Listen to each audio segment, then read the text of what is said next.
Welcome to the Lead at the Top of Your Game podcast, where we equipped you to more effectively lead your seat at any employer, business, or industry in which you choose to play.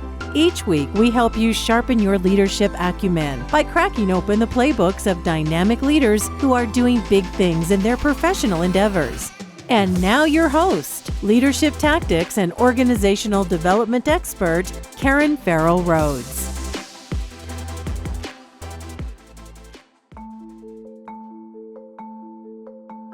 Hello, everyone. Welcome back to the podcast, and thanks for joining another episode designed to help you better lead at the top of your game. Now, as you know, for season 3, each month we're featuring leaders who have fascinating roles in a particular profession or industry. And today's episode is part of our special series featuring leaders who focus on an aspect of professional development. And now, enjoy the show. Hey there, superstars. Welcome back to another episode of the Lead at the Top of Your Game podcast.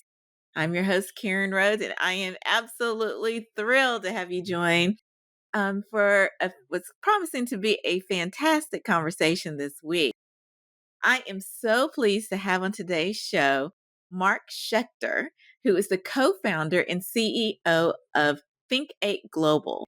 And Think8 Global is an international business design firm that's headquartered in Montreal, Canada. And I was sharing with him right before we started that it's I've been there about 3 times. It's a beautiful place, and I can't wait to get back to Montreal. So we have a friend from north of the border, if you will, on the podcast today. Now, Mark works with individuals, companies, and organizations worldwide to increase their productivity, sustainability, and social responsibility.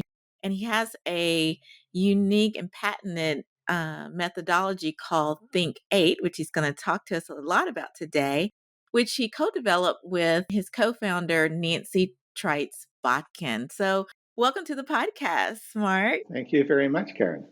Really lovely to be here. We're so happy to have you. So, I'm dying to get into this methodology and how it really impacts leaders and organizations. But before we do so, for as much as you feel comfortable, can you give us a sneak peek into a bit of your life outside of the world of work? Well, first of all, the co-founder is my wife, Nancy. So already it's 2 people. People go, how do you work with your wife? And I said, I couldn't imagine not, because some people have tried it and they find it's impossible. For the first 3 months, it's great, and then they tell me can't do it. So that's sad. But so we have a life. I think that's important. We both come from the creative arts. Both are Emmy award-winning writers and producers. So our background is entertainment. I spent time in Hollywood writing for major stars, Jim Carrey, Steve Martin, and music for Elton John and Ray Charles and people. So I come from that world, and Nance comes from that world as well. So part of our outside of work right now is we're just actually working on a musical that we're doing. I've had hit shows before, and Wow. so that's a hobby and fun, and it's a one-woman show that's going to be quite something. But other than family, kids, walks in the park, travel, our work takes us around the world. And wherever we go, we take the time before or after those meetings and consulting that we do to explore. So we've been to the east, we've been to the south, we've been to the north. So just that. And the other thing I think is beautiful is we just have such a wonderful group of friends, not just colleagues, but just friends. And that's priceless. So we, in every respect, try to live fully, because the work is one thing, but because we love our work, Yeah. it's not work in this. We work, but it is blended with. We don't use the word balance because it's a whole other subject. We just go where the Yeah. flow goes, So it makes a difference working with a partner. And that's a very Yeah. different dynamic. And when we come to companies and they see that man, woman, energy and whatever, it's a very different conversation we find with the largest companies we work with, which could be Fortune 500s, and the startups that we work. There's something else. People call it, when we work with it, it's sort of a dance that happens, and the magic sort of unfolds. We'll get into how that can be. But those are the outside. So music, writing, we're still writing. We write books. We write I have a bestseller there. So it's Yeah. just fun. I think the joy of creating, if I had to summarize, is really what we live around. Yeah. You know what I'm talking about, So if I could guess, I bet your quicksand would be if you were never allowed to show your creative juices again. Would that be a quicksand for you? Well, yeah, but I'd always find a way around it creatively. So, Of you course know you what I would. mean? So I wouldn't be a stop at all. No. But yeah, but Uh, I think life is creation. So, I think it's it very is. hand in hand with that. I love how you described kind of how you blend your personal life and work because, I do the same and I call it kind of work life integration. Yeah. It's just, wherever is the priority to focus on at that point in time, that's where, I try to be at and try to be fully present. But it's fantastic that you have a partner that you can work with and enjoy the great times with, and you both found a way to make it happen, which is a miracle within itself, if I Yes. must say. Yes. So good for you all, Thank you. you and Miss Nancy. But you have, worked in your career with some fantastic, well-known, celebrities, and that could probably be a whole nother show around that. But definitely want to give as much airtime as we can to the Think8 methodology because I think this might be something fantastic for the listeners and companies, leaders of companies that are listening. They might want to bring you to their organization. So, without further ado, let's start there.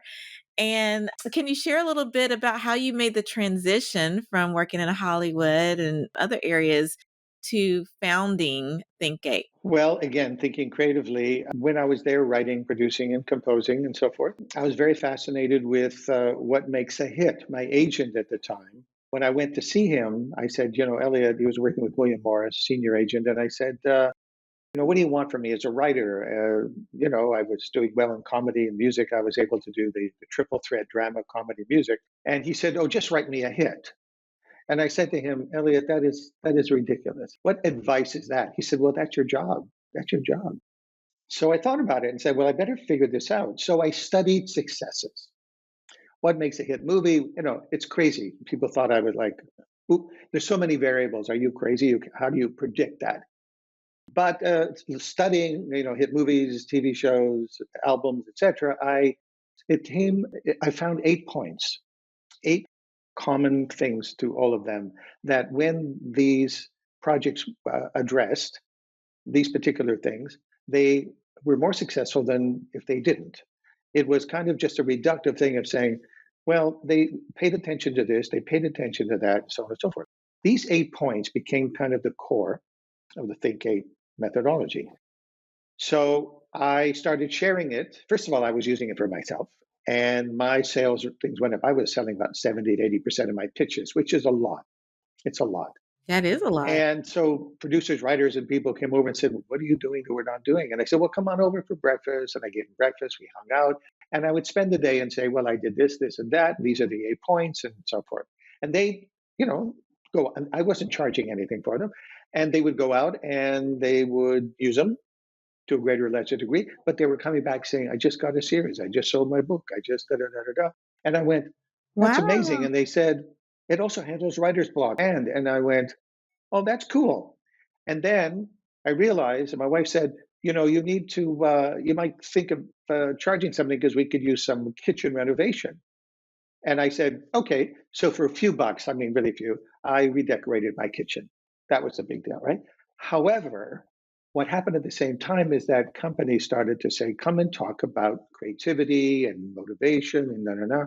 And so I started going to related companies like PR companies, ad companies, that area, creative, enterprises, and would sit there for an hour, 2 or 3, and share my theories and my method. And they went, this is amazing. Help us with this project. Could I hire you for that? Meanwhile, I had this TV film thing going. So I just blended it. So you're doing both? I was just doing this. I was ambidextrous, right? Doing both. Wow. But what happened, and you would understand this, is that over time, it wasn't that I wasn't having successes on the writing, and that was just taking off even more because of the equipping myself with this tool that I had developed. When I met Nance, we developed and expanded the use of it, and suddenly the way we would apply it and so forth very brilliantly.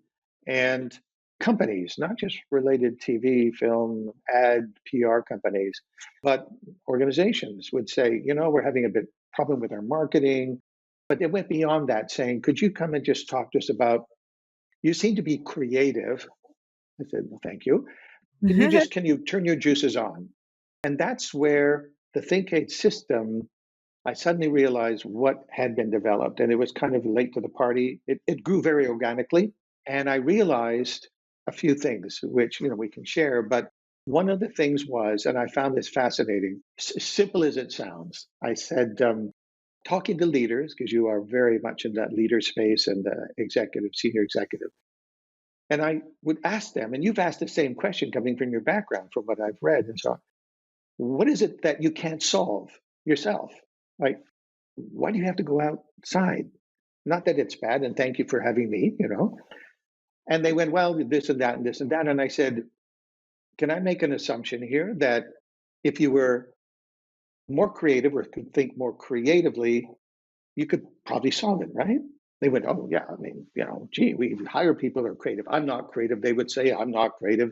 VPs would say, I say, well, why do you think so? So what happened was that I realized that what I had done with the Think8 system, though I innately was creative, was it was primarily a tool to turn on the juices. That's why I called my book, it became a #1 bestseller on Amazon, on the Think8, How to Ignite Your Creative Genius in Business, Career, and Life. What I was really addressing was, if I could unlock the innate creativity that you have and enabled you to solve your problems, wouldn't that be like the home run? And they went, well, how do you do that? I said, let's do the process. So the whole idea behind Think8 was enabling those people at the top of the list, if you like, those leading others, industry leaders, executives from all walks of life, all diverse sectors, to be smarter, to think more creatively. The word get kicked around a lot, creativity, but really it's a real thing. And the discovery that I had in the research was, you don't have to be a born genius to think like one. And secondly, you can teach it, which is outrageous again, because the think is, well, you're born with it. It's a divine inspiration. It's that blue spark, you wake up or you're in the shower or whatever. And I said, you know what? It's a muscle. And how do you do Yeah. this? And the Think8 process, with its 8 steps, allows somebody, by asking questions and getting them to look at something that they hadn't looked at before, by way of a business challenge or a campaign or whatever the application would be, it turns on the juices in a way that is surprising to them, and they formulate the solution. They do it. And the beauty is it's coming from them, so that they own it. It isn't like, I've studied your company, here's the plan, I'll monitor it, lots of luck. Why not enable them, as you are very committed to, enable them to think differently? This doesn't say that they can't be trained and educated in tools and know-how and so on, but how they use it. That's what a creative thing. How do you can give two people all the training in the world, and one seems to have more spark than the other, but that person who Right. doesn't can be enabled to have the spark. And that was the research. It's years of research and application. And now this stuff is into MBA courses, MIT, and other places that have, it's grown, because what they found is, if you can solve the creativity element, you've cracked it. So I guess in sum, while you might start with, in a business development process or growth, start with the what or the how or the why of an organization, we start with the who, The who. Yeah. the person, but the creative capacity of that individual to lighten up, and then everything that they know and learn can be channeled through that new lens, if you like. And that's where the magic is, because it's their magic. Sounds powerful. It is. Sounds absolutely powerful. Now, I'm just curious, and I'm not sure if you even know if they told you, but I'm curious because you said you started this research and thinking when you were still, writing, directing, and producing. How did businesses catch on that it would translate to be applicable, in kind of the corporate side, if you will, or in the business side of the world?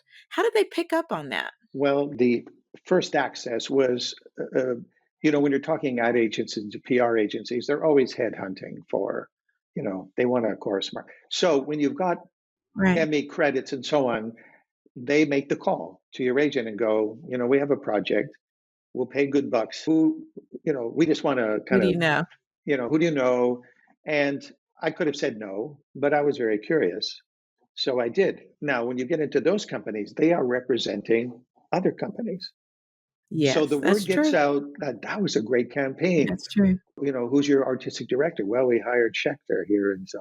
So, and it was just, who doesn't, if you're freelancing as a creative person, and you literally nowadays you can put your name on a LinkedIn and go, I can write your ads, I can write your copy, I can Right. come and motivate.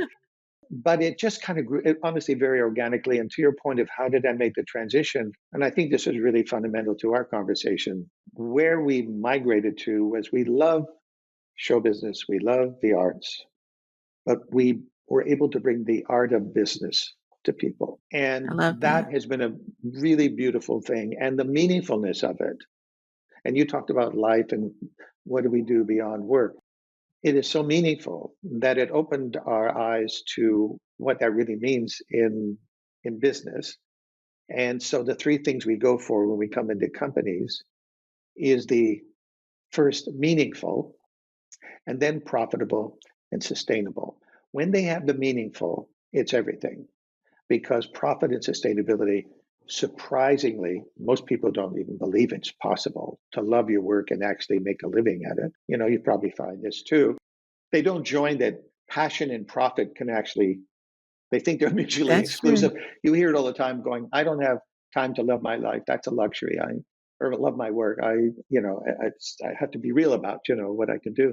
And we go, let me show you that it doesn't have to be like that. So Oh, wow. businesses, it just, again, we had a business and Interesting. this thing kind of kept going and going. And eventually we looked at it and went, now the interesting thing is that as far as entertainment is, we didn't leave the entertainment industry.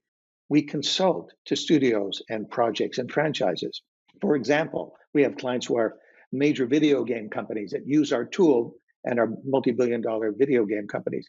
We worked on Avatar. We were brought in Sweden to sit down with the James Cameron people.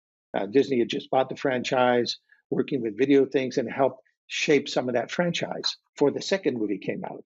So we can be top level there, and we can be top level on a Fortune 500. What's the common line? We're enabling, and you know this so well, the executives, the leaders to think differently about what they're doing. Some would say the big picture, visioning or whatever, but it's really giving them the capacity to look at their business and challenges through a different lens and then carry that knowledge to their middle management and so on and on. And the results are quite significant because it's They coming from are. them. They Yes. own it. It's their wins, quite wonderful And they to get see. so energized by that as well, I'm sure. Unexpectedly, Okay, people, well, you got to give us this Think8 System because I want to make sure we leave enough time for you to highlight that. well, I'll be really So dive highlighted with in. it. Okay. Well, basically, it's a scale of 8 points in descending order of importance. Most companies start, and it's very natural, it's almost, a reflex to go, well, what do you want to fix? Well, we're not selling as much or whatever, so we have to look at what we're selling. We'll call it content. We call it content, the thing, the product or the service. That is number Sure. 6 in our scale of importance. They Oh, go, really? okay. Or they'll say, we have a really good product, but we really have to work out our distribution channels, our systems, our operation. We call that structure, right? The mechanism, the operational systematic. That's number 6 on our scale. So they go, well, what's the first 4? And I go, oh, Right. that's you. And they go, what do you mean? First, what is your purpose for doing so? And why are you doing it? And they go, oh, well, we're building a car because the car, we're going from fuel to EV and so on. And so it's going to be more cost efficient. I go, that's a product purpose. Why are you even interested in building that car? And how does that at all resonate with a broader purpose that you might have? Call it a calling, a vocation. Now we're into a different conversation. When you sit down with a Yeah. chairman sitting in front of a multi-billion dollar whatever business, And you ask them that question or ask her that question, and they go, get out of here. Like, who are you? And you go, no, seriously, we want you to solve this company's problem. We are. Give me some of your time and you watch. And they go, okay, you made your point. And then we go there. So the very top of that list isn't a question of starting with why, i.e., product why, the value of its thing. That comes later. What is it about you, your background, your interest that would even move you to care about, want to devote your time and energy to making an EV, right? The next thing below it is really, what point are you trying to make with the product and the business you're doing? Like, what is your message? And they mean like a marketing message? I say, no. What is the founding principle? What do you want me to understand that is so important about what you're doing? Is it like fuel is wasteful, electricity is the future, or we can save money if we think or rethink transportation? Or what is it that is the foundational principle of that business? If I'm selling you a toothpaste, what am I trying to tell you? That it's going to clean your teeth? Or am I going to say, actually, teeth whitening is a relationship, catalyst? In other words, where am I going? Is it to clean teeth or is it to open the communication or the comfort level with others, confidence? Oh, why am I cleaning teeth? Is it oral health? Because oral health is health. More and more research comes out about that they're not distinctively separate. Okay, message. And it's not a marketing message, it's a personal message. I could ask you your message. What is it that you want people to understand about your work? Like, why are you doing this? In the sense of what is the point of all of this that you would want to make to your people watching? Is it that good training makes you more expert, but you sort of touch it with top of the game? You're talking to people who've been there, done it. So you're saying experience matters, life experience, working experience matters because you come from that school. You've lived it. So your message might be training is fine. Without experience, who cares? And honestly, there are companies, some beautiful business associations that when they get together in their forums, don't want to hear anybody's opinion unless they've lived it. So they don't need advice. I don't want to hear your advice. Did you do this thing that we're struggling with? Yes. What did you do? It's beautiful, right?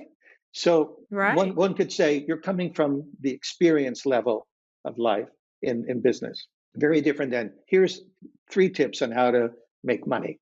Different. Right. Okay. And you're going to people who've So been do I there. have the first 2 correct in being purpose and message? I know it's broader than that because you described Well, them. I'm giving Was you that the very first 2? overview. Right. And the third one, Okay. now that you've figured out your life and saying, well, I'm doing this because, and what I want to say is so and so, you're into how are you going to talk about it that's going to emotionally engage another? Like, what are they going to feel? Because this is all in your head. Your first threshold is your communication. You've got to cross that. So, tone is that emotional relationship, that vibration, that feeling that someone gets when they hear you talk or see your shows or read your books or they feel something. It is an emotional resonance. So you've seen people talk and you don't believe a word they say because their tone doesn't match their words, right? That's right. And you've seen We have examples. our meter going like, no, they're not legit." Exactly. You may have seen Yeah. soundtracks that there's a dramatic moment and the musical underscore is comedic, and you're going, this just doesn't work. Or Exactly. you don't want any music. Don't flag the feeling. Let me watch the action. Don't hype it. Tone, the big one. Yeah, And then that you is a big have one. the next one. So it's really the communication outward. How do you want people to feel? Are you authentic in that transmission of the idea and the purpose? Has a great impact on, by the way, on marketing and messaging, all the promotional, because you can see when it's not authentic at all. I'm going quickly through them. I appreciate the time. But the fourth is your character, your qualities, your worldview, your values, your beliefs. Why? Because does it align with your purpose? In other words, I just want to know your worldview on things. If you are in a particular business and you have a purpose to do these EVs and you feel that the electricity is the future, whatever that may be, or you feel, it's the next level of human survival or whatever that high level of purpose might be. And I go, well, how do you think about life and the world and the things? And you start talking, imagine being interviewed and somebody goes, why did you come to this EV thing, electric vehicle? And you get a rounded understanding of that individual. Why is that important?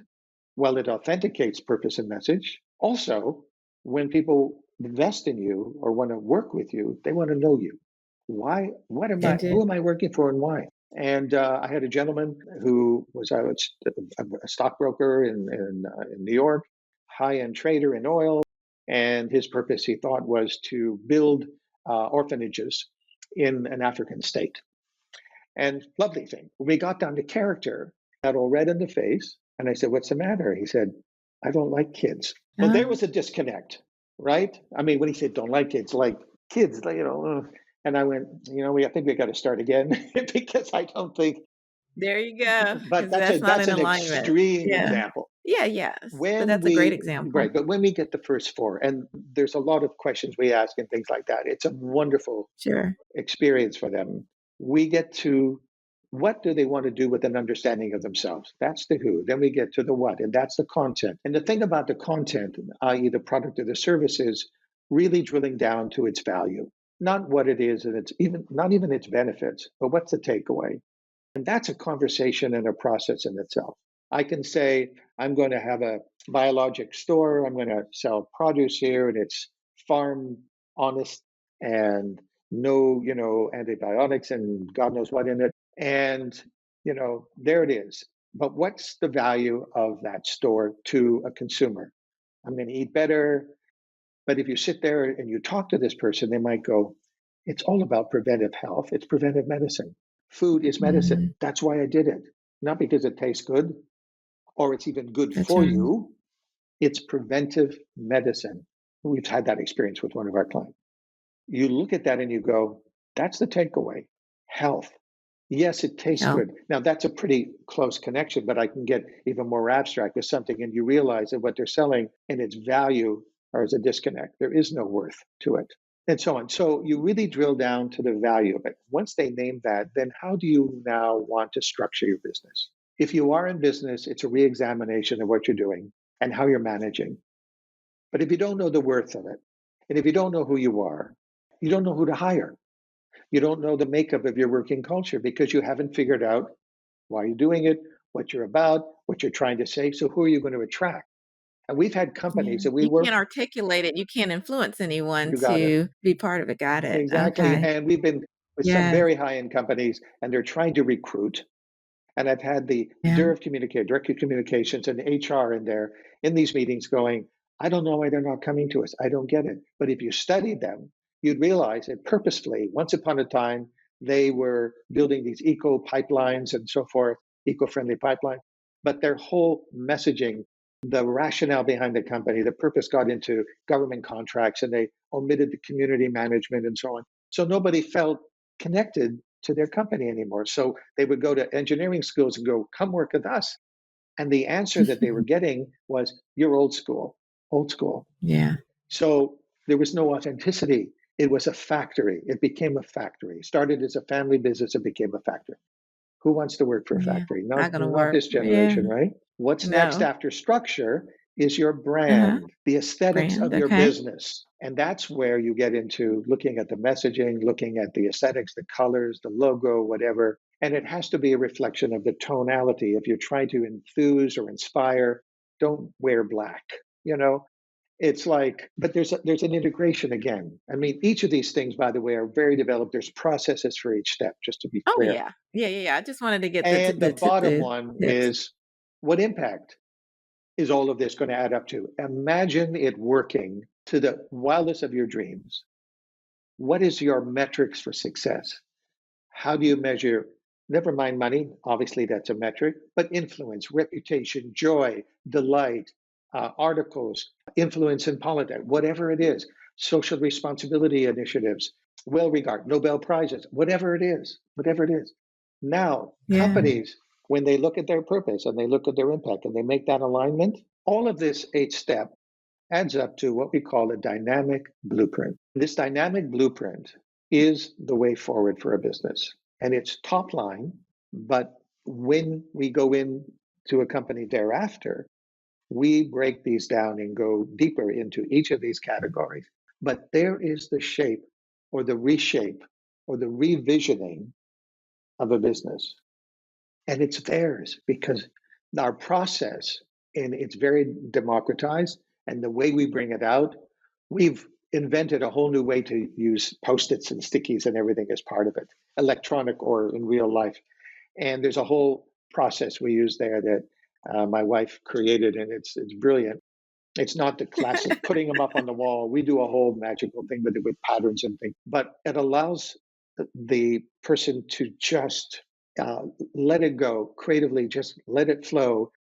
And the Yeah, fascinating thing, which we learned from show business, was our system does not throw away any idea. Every idea has a it's place in considered. this thing, Yeah, and every idea fits in one of these categories. It's really something to see. We have gone into companies with a wall and a half after a think it's tank, totally full, right? and I come to them and I go, which one is the solution? And they go, exactly. That's why you're here. I don't know. Right. And so this And eight you know step what I'd also organizes. Yeah, I was going to say what it also does, what I love about your framework. So first of all, thank you for sharing. It is amazing. Also does it provides a common language, if you will, you got it. for everyone to, speak about each of these eight. And once they do so, you could easily see where, with some facilitation work, all these ideas could be assimilated to get to some of the low hanging fruit that would really impact the business. And having said that, one of the things we love to ask our guests is which of the leadership execution tactics that I write about in my book really resonate. And you were so kind to have shared that leading with courageous agility was one that popped with you. And now it makes sense because for my new audience listeners, leading with courageous agility is all about having the courage and the fortitude to take, calculated risk and stand up for what you believe in, even if the future is uncertain or unclear. It means taking baby steps towards your ideas and having the conviction to kind of see them through. And so I can see definitely how going through these eight would build that courage with folks that are in the workforce or folks that are going through your programs, because they may not know where all their ideas are initially going at the end of the day or the potential of them.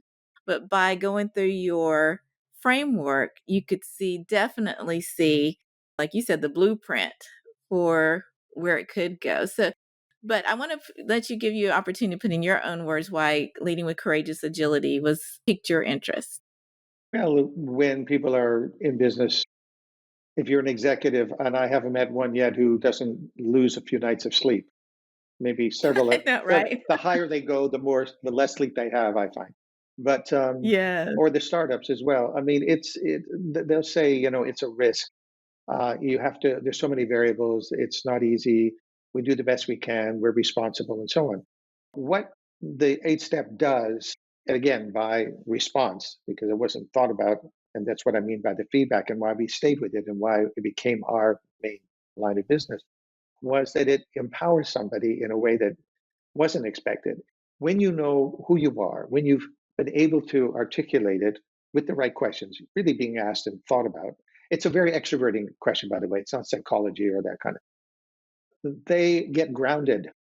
You said the word conviction. They have a conviction and they can go forward more confidently. I often get asked, how do you manage risk? Because look what you did. And I said, after show business, everything is easy, right? It's easy after that. But I said, I don't think of risk. That's and I don't operate on risk because life is, if you want to get risk, it's like being shy and I don't want to take the chance. If you believe in it, that's why meaningful is at the front end of the three things that I said: meaningful, profitable. If it's meaningful and you care about it, your persistence level, your courage, your risk taking is so minimized. The courage goes up, the risk goes down because you go, you know what, it's important to me. And damn it, And I'm it's going to worth stick it. with it.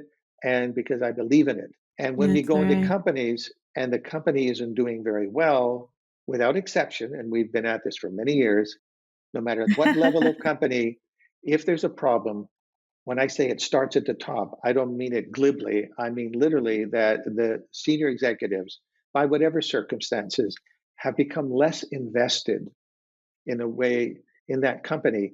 And we rehabilitate that because we get them to look at them, what brought them to it, et cetera, revitalize them factually, revitalize the company factually, and the dividends are there. And it's almost like, really, is that possible? And I'm going, yeah, because why are Yeah, you underestimating the individual? They are that's right. golden. They're golden.